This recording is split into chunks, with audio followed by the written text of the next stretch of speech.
On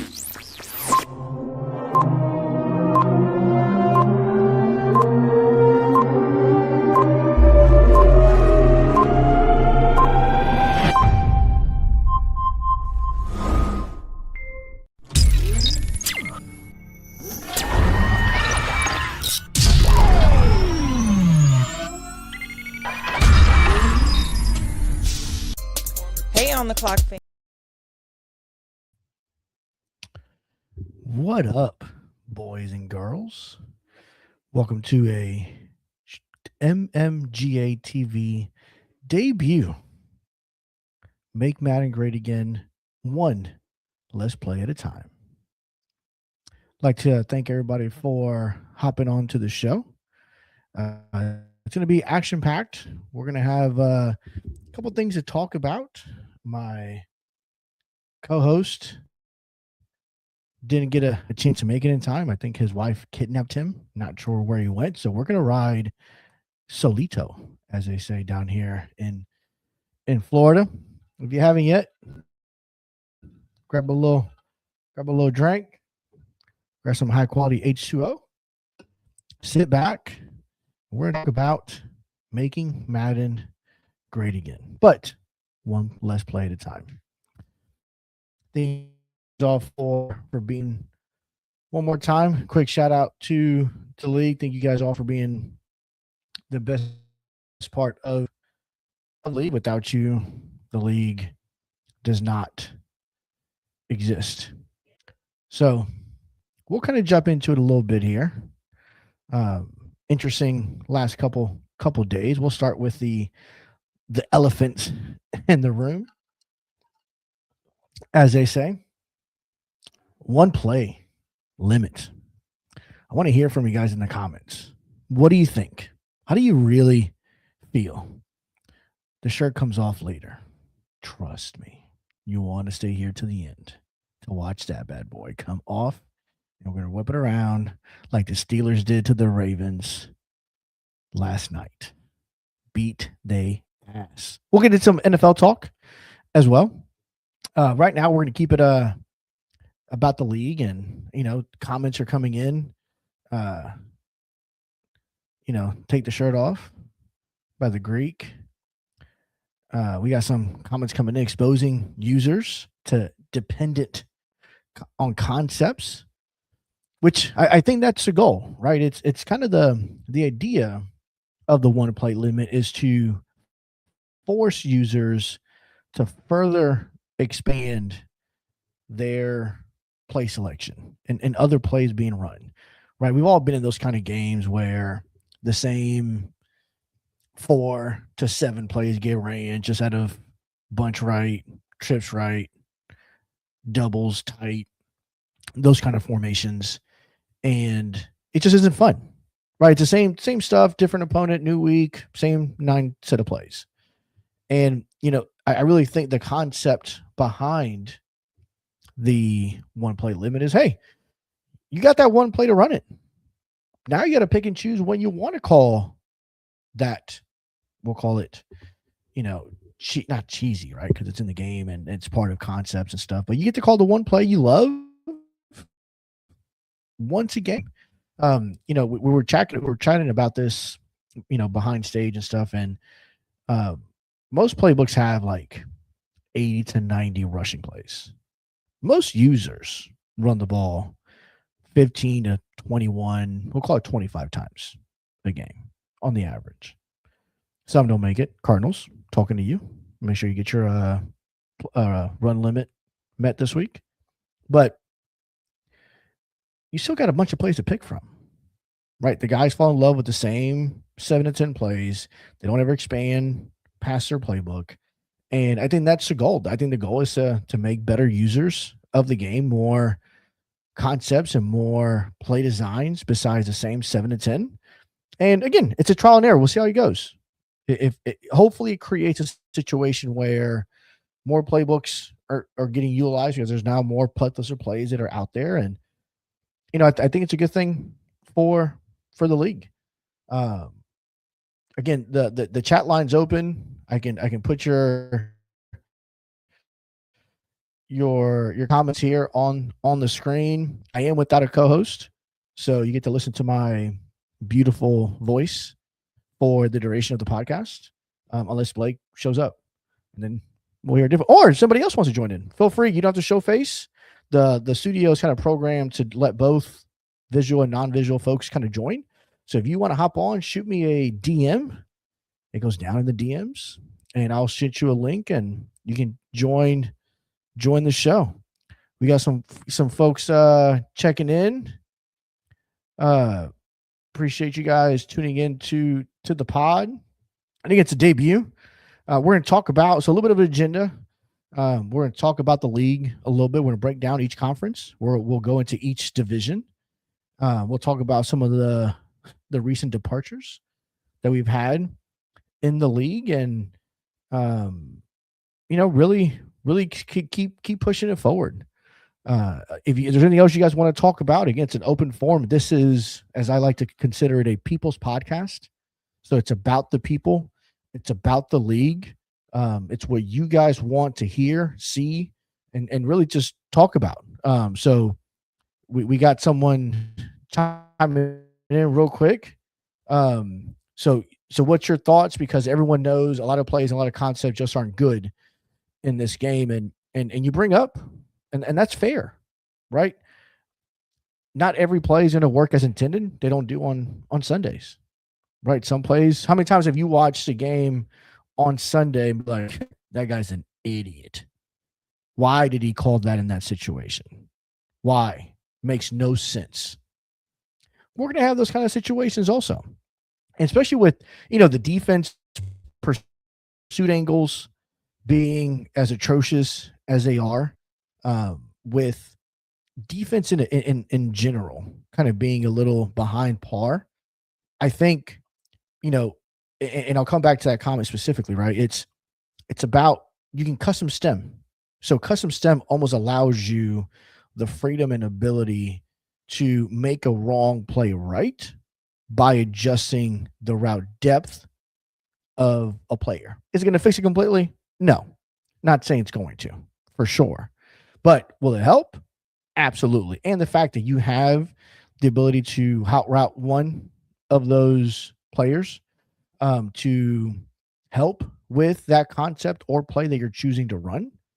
We're trying to create a more chess-like environment.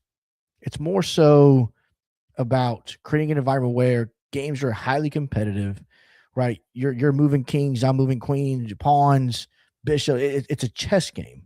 And by creating the one play environment, and now you're going to scroll through that playbook to find something you like. And now it's going to force you to get to play 27, 28, 29, 30 that has so much dust on it that probably has been ran since Madden 98. Because that's the last time it was probably viable, right? So is it a pain in the ass? Yes. So is change. Every time there's change, it's a pain in the ass. But learn, adapt, move on. Those are the things that I think we got to focus on. Adapt, go to practice mode, and work out those other plays. When I go to practice mode for MMGA once a day. I pick random plays for that same reason. I just let it pick random stuff, and I find things that I like. I find things that I don't, and it allows me to avoid, let's call it being handcuffed by a one play situation. That was like, oh, I ran this play instead of this formation. I liked it. Let me find it. Let me go to it.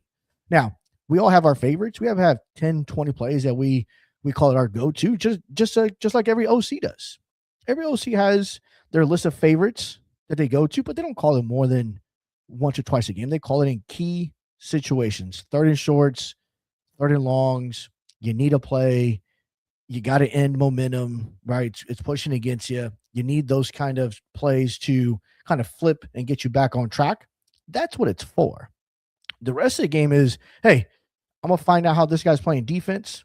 I'm going to find out how they're adjusting to this kind of stuff. Like, I run plays just to run plays sometimes, just to see my opponent adjust. And then I'm like, okay, in this formation, they line up like this. I'm going to come back to something similar, but I'm going to tweak it. I may run a custom sim a little deeper, a little shorter, and that may give me that separation or that slight advantage, which is how sim football, if you think about how the NFL is, right? You look at the I'll go back to it just because I saw it. I was a Saints fan this weekend, which fucking they always let me down regardless. The Saints had run double slants all game. They ran double slants out of different formations, 3x1, 2x1, 2x2. And in the fourth quarter, they tried to run that same play again. The defense recognized it, adjusted, and jumped it. Now, had the receiver adjusted his route slightly, maybe that pass isn't as tipped off as it was pre-snap, right? And I think that's what we're trying to create is more of those chess games kind of situation. So, a great comment. I got a couple more that are kind of coming through here that I want to get on the screen and kind of show for. Oh, there it is. The Cardinals debut. Who are the biggest threats through week 6 of action? That's actually a phenomenal question. Appreciate you signing through. First of all, welcome to the league. Appreciate you being a part of the league and joining the league. Right now, as your debut was, first of all, let's recap that game real quick, right? You get put in a 21-0 hole. For you, fortunately, we disconnected. So we created the same 21-0 situation. And you could have done one of two things. Put your tail between your legs, try to throw a couple bombs, end up with the 4, 5, 6 pick game. Browns, I'm talking to you. Or you could have fought back, but one play at a time, one drive at a time. And you did a phenomenal job of that exactly. You slowed the game down a little bit, got a little bit of a rhythm offensively, and you started moving the ball down the field. You kind of started picking on some of the things that I was not willing to give away, and then really started taking what the defense was giving you, which is traditionally I give up the short kind of stuff. I'm a bend, don't break defense kind of guy. I don't bring a whole lot of pressure. I depend on my front 4 to do most of the work. I play man in certain situations to stop specific players. But for the most part, I like to sit in zone, keep everything in front of me, make you drive, make you run 10, 12, 13 plays down the field. And if you can do them perfect over and over again without making a mistake, then we'll get in the red zone. And then the red zone, I usually get a little more aggressive, and you did a phenomenal job of finding the right person quickly. And, you came back, tied it, took a lead, and then Daddy put his pants on, took his belt off, and, we finished the game. But no, I think you're on to a great start. I commend you for coming in and kind of learning the league pretty quickly. So hats off to you for that.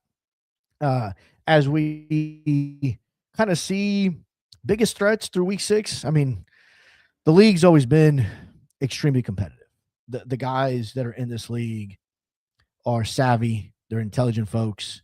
They understand how Madden works. So we'll run through it right now. I got this out here. We got it out in the open.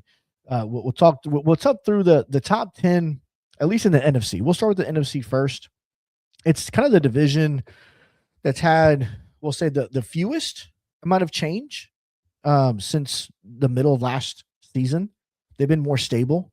I think the Cardinals and the Giants and the Falcons. Sorry, I forget the Falcons has been a revolving door for like 3 days in a row. But we got the Seahawks at 5-1. They played their game already. Commanders, Big Poppy is out there holding it down in the NFC East at 4-1 as well. Then you got the new Cardinals, which he took over a 4-1 or 4-0 kind of team. He's 0-1. We'll see how he kind of bounces back the following week. You got the Bears, who's still shopping Caleb Williams, by the way, but doing well, also sitting at 4-1. You got the Saints. The Saints, I think, took an L today in a pretty competitive game.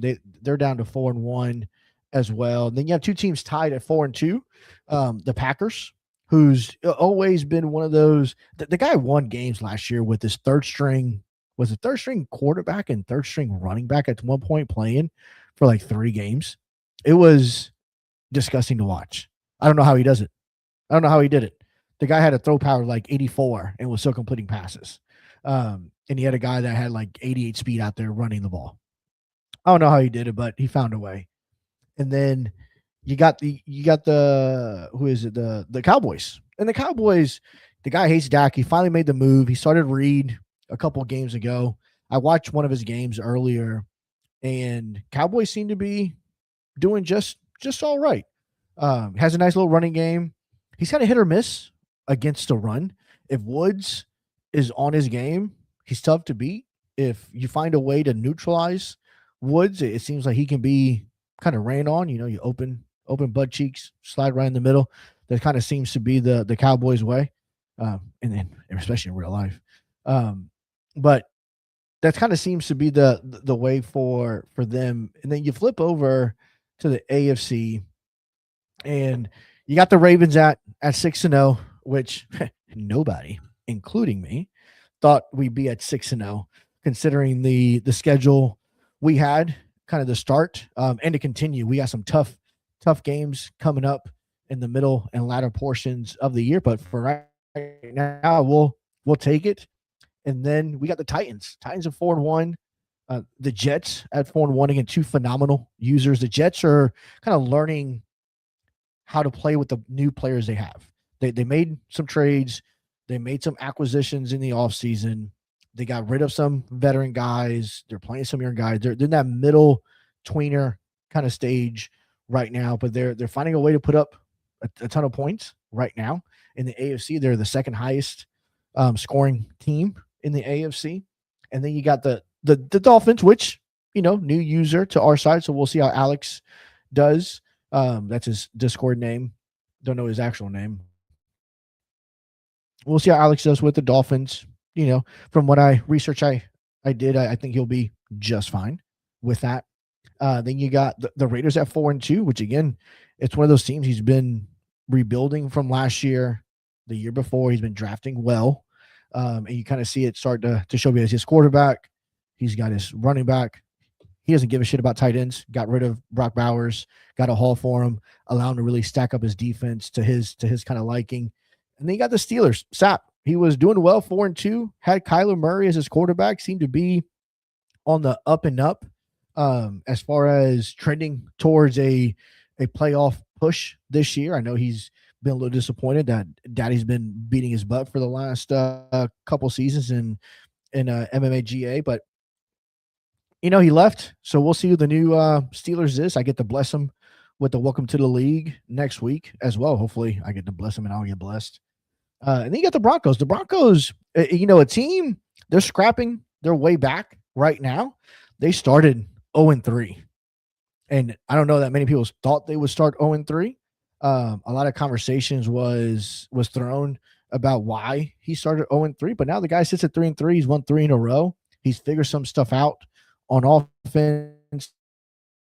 He's starting a lot of young guys on both sides of the field, and you're starting to see some of those young guys start to pay off and mature a little bit. And then you got the Colts. And the Colts in our league right now is kind of the Colts in real life. Started hot, was 3-0, I think, at one point, and now he's 3-3. He's fading back a little bit over the last couple of weeks. Fumbles has been an issue for him. Last I heard, Ritter or whatever quarterback he has fumbled like 3 different times in the game. Shout out to Lamar, hasn't fumbled but once this season. And then you got the Chargers, Super Bowl champ from the year before, kind of finding his groove right now, sitting also at 3-3. And that kind of puts us for the top 10 on kind of both sides, NFC and AFC. We had some interesting games around the league so far this week. We had maybe that's why he quit, the Bengals. Shout out to the Bengals. Got a dub against the Steelers today and beat them 40-26. You had Greg with the Packers take care of the Rams 24-17. You had the Raiders take care of the Chargers, which was a very good game, 35-28. A couple other games, you had the Falcons and the 49ers, 17-13 kind of game. Nice to see a low-scoring game there. Denver, as I mentioned earlier, beat the Colts 38-31. Then you had a shootout between Blake and MDB, 51-45. Jeez, 96 points scored in that one. And then you had the Ravens beat the Browns 35-20. So here's another question that came through the chat. Again, if you have questions, put them in the chat. I can see all the comments in. I can put them on the screen here as they come through. I appreciate you guys checking in and staying on here. We're 25 minutes or so within the pod. We'll probably go at least another 15 or so. But again, we'll see where it goes. If the people are interacting, having a good time, we'll stretch it out as far as we need to. Sleeper picks and dark horse for each conference. I like that. So let's visit the standings here, and let's take a peek at what we got. We'll start over again in the NFC. We'll go with the NFC North. You got the Bears, Packers, and Lions, all with 2 wins or 2 losses or less. Packers are leading 4-1. You got the Packers at 4-2, and then you got the Lions at 3-2. That one's always going to be a very competitive division. 3 really, really good users. We'll see what the Vikings bring. They just joined the league, so we don't know a whole lot about him just yet. He may make some noise here late, but I know, seeing this right here, this is going to be probably the toughest division where one of these 3 teams is not going to find their way into the playoffs. So every game here is going to matter. I think the Bears and Packers make the playoffs. I think the Lions may end up being the odd man out, but again, we'll see. And then just like in real life, I think the NFC South is the worst division on this side, at least. You got the Saints carrying it at 4-1. You got the Panthers, the Panthers are one of those sneaky good teams. He doesn't talk a whole lot in the chat. He loads up, plays his game, but he beats some interesting people some people you don't think he's going to win against. He does an extremely good job, and he wins those games. He's sitting at 3-2. I want to say he beat the Saints. That's who gave the Saints their first loss. Falcons is 2-4. Again, new guy to the league, kind of finding his place right now. And you got the Bucks at 4-1, which breaks my heart. Sap he's killing me. Hopefully, he's got Bo Nix. He's got some guys. He's got some tools. If he can schedule a game for once, I think he'll be okay. And then we go NFC East. You got the Commanders, Big Poppy, again holding it down. At my bad. Hold on. When I get corrected, I like to make sure Titans. My bad, dog. My bad. You beat the Saints. You're the one that gave them the L. I apologize. I stand corrected. I got all up in the brain. I listen. One too many brown drinks today. You got the Commanders sitting at 4-1 right now. How he does it, I don't know. I feel like he never plays. You got the Cowboys sitting at 4-2. The Giants, which, they're also rejoined the league from a hiatus in the league. He's coming back now. In the comments live in Discord, he's killing Dart. So Dart, wherever you are, run, hide your kids. And then you got the Eagles holding it down at 1-5, kind of turning around. I think that division, Commanders, Cowboys, for sure, may make the playoffs there. And then we get to the NFC West, where it's a story of 2 teams are great, 2 teams not so much. You got the Seahawks sit at 5-1. You got the Cardinals, new user, so we'll see how he kind of pans out. The rest of that division, booty. Big, ugly, stanky booty. You got the 49ers at 1-5, who had a good game against the Packers, held it close, so we'll see if they're maybe figuring things out. The Rams are 0-6. Actually, I think the Rams are the ones that played the Packers. But they're 0-6. They're struggling right now, scoring points. It looks like they've only have 107 points scored so far year to date. So that's gonna be a little tough. We'll slide over to the AFC side. We'll start with the AFC West, and we have, and that's probably going to be in the most competitive division on the AFC side. Right now, you got the Raiders sitting at 4-2. The Broncos, as I mentioned before, started 0-3. Now have kind of made their way back to a 3-3 start. The Chargers, Super Bowl champs, right now are also sitting at 3-3. And fun fact, he's given up 215 points, but also scored 215 points. So it seems to be more of a defensive issue for him than it is a offensive issue, because he's in the top 3 in scoring points, but he's probably, if I had to bet, in the top 3 of giving up points right now. And then you got the Chiefs. The Chiefs are sitting there at 2-3. 2 seasons ago had a phenomenal first year. A lot of people said, oh, because he lost his dead eye because Patrick Mahomes threw too many picks, so he got Dev down, that he lost his magic. So we'll see. He's sitting at 2-3, has a great roster. Money's a little tight, but I think he's trying to find his way through. As we flip over to the AFC East, got my guy checking in here saying, "Go Jets!" I love it. We got the Jets, who are leading the division right now at 4-1. The Dolphins are 4-1 also, but again, new user Alex comes into the helm. We'll see how he does with them. We got the Patriots, who, as far as I know, is still in the league. He said he was leaving, didn't leave. Not sure what the issue, what the deal is there. He's 2-3 right now. I think if we follow Greg's request and we just hit him with a couple of, come on, man, he'll be just fine. And then you got the Bills. The Bills, new user Nico left. Former commish kind of came back and took his favorite team and has been racing to acquire his ex-Bills players on the team. So we'll see how he does. He's 1-5, but he had a great game against the Cowboys.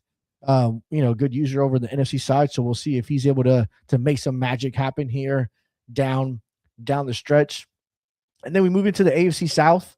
And again, that's one of those divisions where top 2, pretty strong. And then you got the rest. So you got the Titans kicking butt. They're 4-1. Again, probably one of the top scoring defenses in points allowed. They sit at 102, which is probably one of the best scoring against defense in the league. If you don't give up points, you can't really lose a whole lot, no matter what you do on offense. And that kind of seems to be the case for them. The Colts are sitting at 3-3, start off hot, 3-0, reeling now a little bit, lost 3 in a row. We'll see if they can pick it up going forward. The Jags made some, they hired an outside GM basically to help them with some trades, help them with who to offer, kind of played the role of a GM for them during this past offseason, made some nice moves.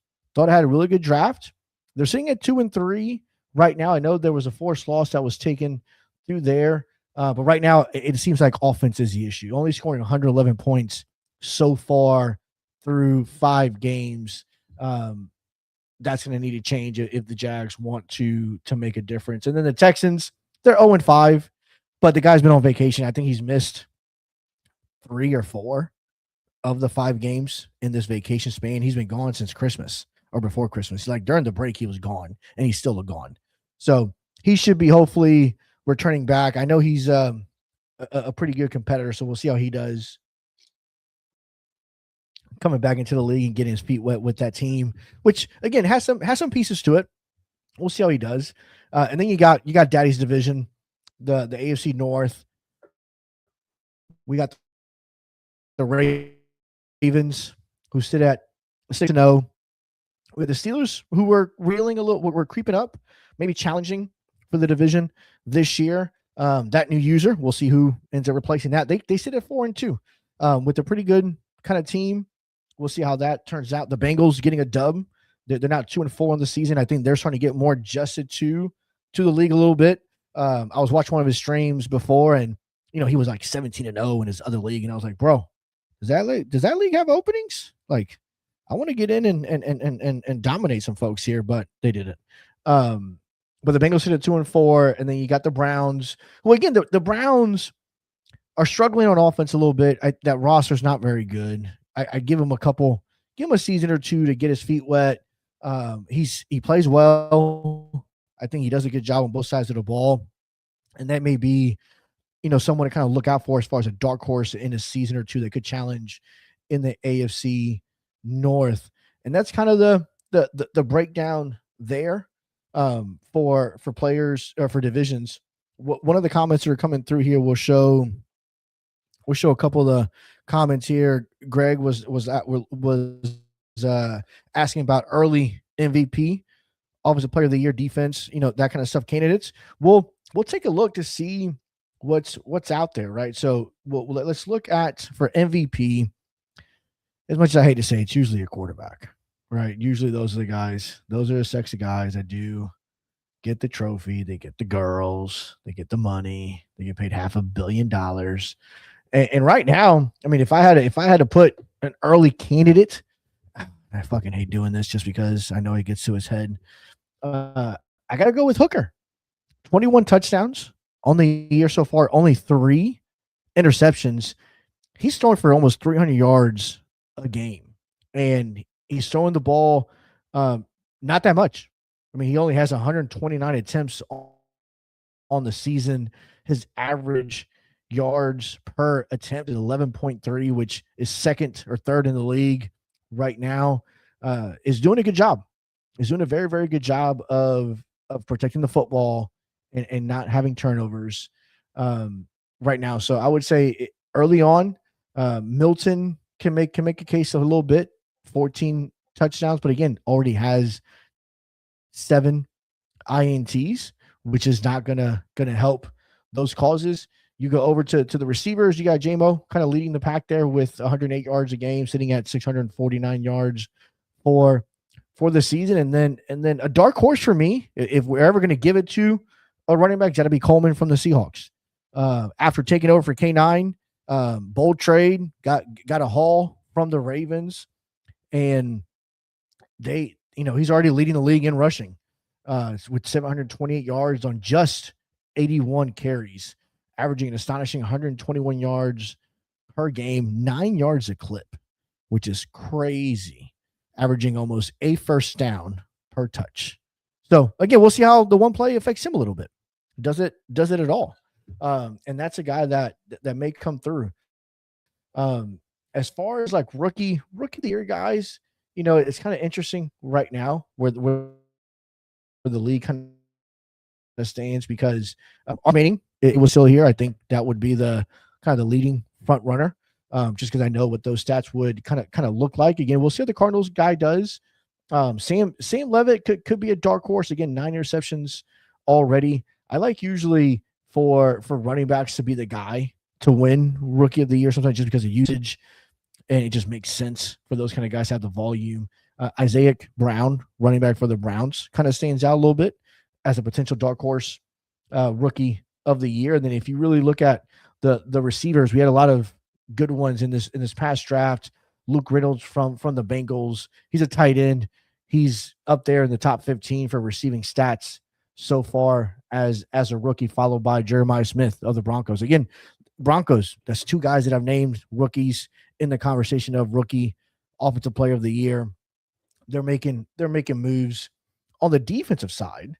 I don't want to toot my own horn as Greg advanced the league, by the way. So we have advanced.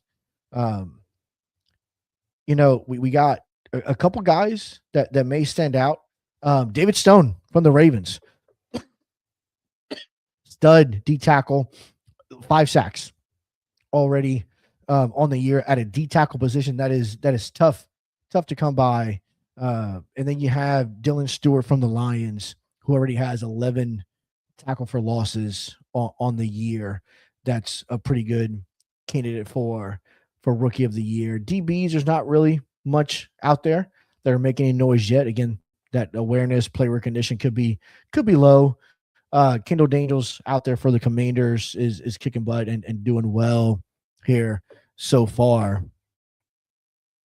We had another comment that came through here. Since we have so many one-loss teams, got to be some inflated records. I think it all evens out. I think there was a lot of early games where top users played some of our lower end users, and I think that'll flip the script a little bit where you get more best on best and mid on mid, and we'll kind of see how that kind of rolls along and finishes out here. We have now entered. Let's see, what week are we at now? We are now in week 7 of the season. So go ahead and get your games out, get them played. Let's look at the matchups to see what kind of matchups we have this week. If we have any juicy matchups this week outside of, you have the Commanders and Miami playing, so that'll be a good test to see how that happens. Ooh, a potential game of the week right now. We have the Bears and the Raiders, 4-1 versus 4-2. That's going to be a good one. And then you got the Chargers and the Broncos, both at 3-3, fighting for that division there with the divisional game. And then you got the Packers and the Lions, both sitting at 4-2. So back to your comment earlier, Spencer, about a lot of one-still teams. Well, I just named you 3 of them are playing against each other, and then you got the Saints taking on the Cardinals there, which is going to be another tough game for that user. And then, man, you got the Colts against the Panthers. You got a lot of really good games this week on the MMGA schedule tablet here. That's going to be interesting. Going to be some noise will be made this week. Again, now you got back to the comment I made earlier. You got some top end users playing some top end users, and we're going to see how that really shakes it all out into week 7. If I had to guess, right, we'll go through some games here, so some of the key ones, and I'll predict who I think will win. We'll start up top with the Packers and the Lions. Man, 2 very good users. They're going to play each other here. You got the Lions, who's a vertical, push the ball kind of down the field. And you got Greg, who can kind of do a little bit of both. The Packers likes to throw it down the field, really relies on strong running game, throwing intermediate kind of routes. I see this game being a field goal type of game. I think the winner's going to win by a field goal. Give me the Lions on the game-winning field goal. We'll see how the one play situation kind of works for both these teams. I think it hurts the Lions more than the Packers, but I think the explosiveness of the Lions may give them the edge. Then we got the Bears against the Raiders. The Raiders commenting in chat, he just beat the Chargers. He's due for a letdown game. I'm not falling for that nonsense. I'm not falling for that. The guy's been a champ once, finished in second place twice. I am not falling for that.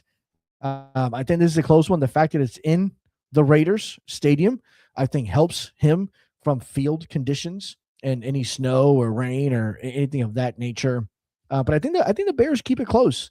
I think this is another game that can come down to a field goal kind of situation. I like the kicker for the Raiders just a tad more. So give me the Raiders there by 3. You got the Chargers against the Broncos. Again, 2 teams, 3-3, vying in the conference, in the division as well. Give me the Chargers here. I think the Chargers win this one. I don't want to say convincingly, but I think they win by more than 3. And then you got Poppy in the Dolphins. I'm going to stay away from that game because I don't know the user for the Dolphins yet to give an accurate kind of definition there. I'm going to slide down, almost slide down to the DMs. But the Colts and Panthers, that's a game to watch there. 3-3, 4-2. I like the Panthers. The Panthers are just a very sneaky good user. They win the games that people think they won't. They don't talk a whole lot. They trade some folks away. They kind of sit behind the scenes, but they play their games. He plays his games, does a good job with them. And he has McMillan third on the receiving chart right now with 563 catches, 6 tutties. So definitely one of his go-to kind of guys. I think the Panthers win, in my opinion, win that game, but it'll be close. It's going to be one of those field goal games. Give me the Panthers by a field goal. And then in the let's pick, you know what? Let's go with the Falcons and the Vikings. 2 new users coming into the league. I watched a little bit of the Vikings game yesterday. I watched a little bit of the Falcons game when he played as well. I think it's going to be a good game. I like the Falcons to pull that one off and kind of, start getting his feet wet a little bit within the league. Have a couple buys in the week unless it's not showing up on the schedule. But those are my takes for this week. What do you guys think? I'll pause, take a little drink, throw some stuff in the comments. What else you want to talk about? What else you want to see? We're about the 44-minute mark. I like to go at least another 6-7 minutes or so, and then we'll call it a wrap. I appreciate you guys tuning in so far. We'll head out for another 6 minutes here, and we'll call it a day. So I'll leave it open to you guys. Drop it in the comments what you guys want to talk about next, and we'll go from there.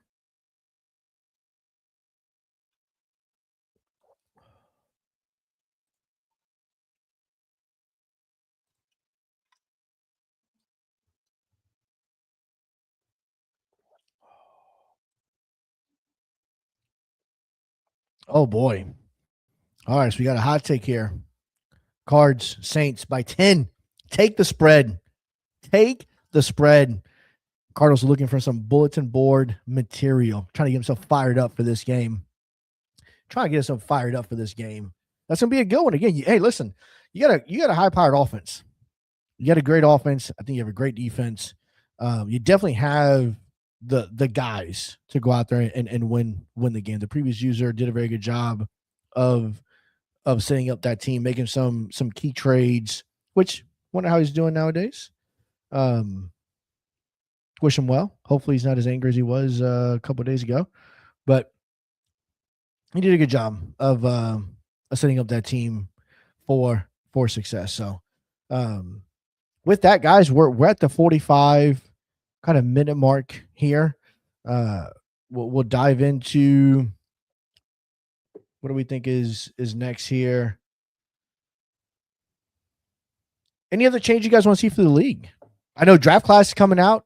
Blake is working diligently on the draft class. I know he sent some message about some guys that are going to be in there. I'm pretty pumped. You know, for me, yes, winning is why you play the game, and I get that. But to me, building a team, draft, free agency, practices, the development, that's where, and I think we all kind of share that together. That's kind of where the real fulfillment comes in, is in that aspect of it. I'm a kid like on Christmas Day, can't wait for the draft to see what guy can draft and how we can plug him into the team and how we can continue to shape the team. I mean, right now I'm starting, probably like 5-6 rookies between offense and defense here now. So we're looking to pay Lamar $500 million here shortly on a contract extension. So we're going to need some rooks, low cap space to keep this team afloat. But with that, guys, it's now, we're at the 47-minute mark. There's still 9 of you guys kind of tuning in. Again, I appreciate your time for sitting here with me, having this conversation. Hopefully you grabbed a drink, or if you're an HCO person or gal, you grab that. Hopefully made the last 47 minutes or so a little more enjoyable. Had some fun with it. We'll to do this once a week or so around the same time, 9 o'clock or so. I put the kids down, and this is kind of the time that I could get to do this kind of stuff. If you're interested in joining the podcast, just shoot me a DM. We'll talk through. It's pretty cool setup that we have, and I'll get you on the show, whether face cam or no face cam. It doesn't matter to me or the league. If you want to be a part of it, come in and hop in, sit down, and we'll chop it up. Until next time, fellas, signing out. Have a good night. Appreciate y'all.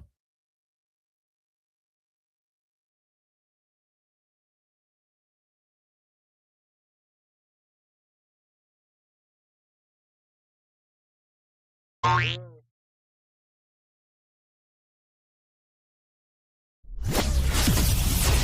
ready for a podcast about sports and current events that's worth a damn?